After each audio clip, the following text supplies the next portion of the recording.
Hi, I'm Christine Dolan, theater critic of the Miami Herald. Burn Notice star Sharon Gless lives in Miami and films her highest-rated cable TV series here, but on her break she's decided to take on a play. Sharon is starring at GableStage in the play A Round-Heeled Woman, and she joins us here in the Miami Herald studio. Sharon, why did Jane Juska's book about her late-life sexual adventures make you think, this is a movie or a play for me? For me? When I read the book, first of all, my husband dared me to go after it, and never dare me. And so I picked up, I read an article by Jane Juska. She had been interviewed in the New York Times, and it was a very stunning subject matter of what she had actually done. She took an ad out. She's a Berkeley school teacher. She took an ad out in the New York Review of Books so she could attract an intellectual like herself. And it said, before I turn 67 next March, I would like to have a lot of sex with a man I like. If you want to talk first, Trollope works for me. He was a British romantic novelist. And I was totally taken by her. Jane Juska wrote the novel, and Jane Prowse adapted it to stage. It was so beautifully written. It's now in its 7th printing, this book. I mean, it's a bestseller. And women want to hear the story. And I wanted to tell it. So, to make it work on stage, what are the trickiest parts of that? Well, I do have sex on stage. And yet I keep most of my clothes on. So that's very tricky. The most daring, the most frightening scene I do is I orgasm on stage. Wow. Yeah. As did Jane when it really happened to her. Actually, I orgasmed twice. But it's really a story. Obviously, it's highly sexual. A lot of it's very heartbreaking. Not every man was kind to her. And she still has the son to deal with, who she hadn't seen in 16 years. What happens is this resolve. It's not porn. You know, it is about her sexual journey, but she ends up having to face her demons.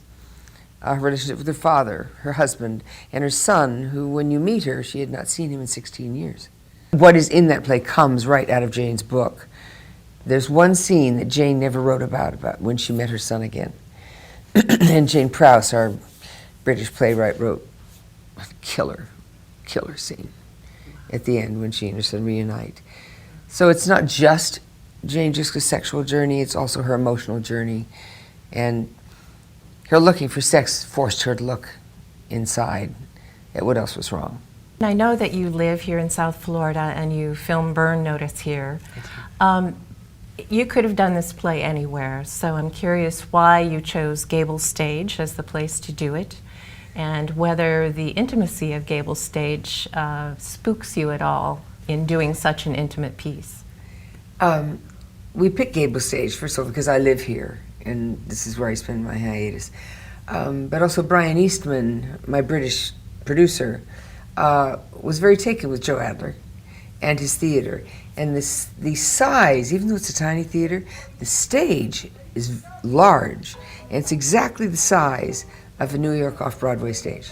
Ah. So the sets that are being built now, hopefully we're invited to New York, it will fit perfectly. And the other draw for me is Joe Adler. Having lived here for many years, I go to his theater quite often, and everything he does is just stellar. Now, in answer to your question about how do I feel with the intimacy of the stage, it's a very intimate piece, needless to say. Right. Which is the good news. The GableStage is perfect for that. The bad news for me, who has awful stage fright, is that I can see the audience. I mean, the light that overflows off the stage, some of the first couple of rows. So I've told all friends, you may not sit in the first 2 rows because there is such an intimacy about it, which is perfect for this his piece. What do you think the message is of A Round-Heeled Woman for both women and men? Not just about our sexuality as we grow older. Be courageous. Go after what you want. That's it. That's what she did. This particular one was a sexual journey, but I believe that in anything. I'm 60. I'll be 68 in May, and I'm courageous. I go after parts. I want to always work, and I believe that they'll let me. I believe they will too. Well, you know what I'm saying. That's what I want. Right. And I believe anybody can have what they want if they believe it, Right. and have the courage to go after it, and maybe have a touch of naivete. Well, Sharon, I'm very happy that you had the courage to go after this book and shepherd it on its journey from book to play, and that you chose GableStage to be the venue where you bring it to life. Me too.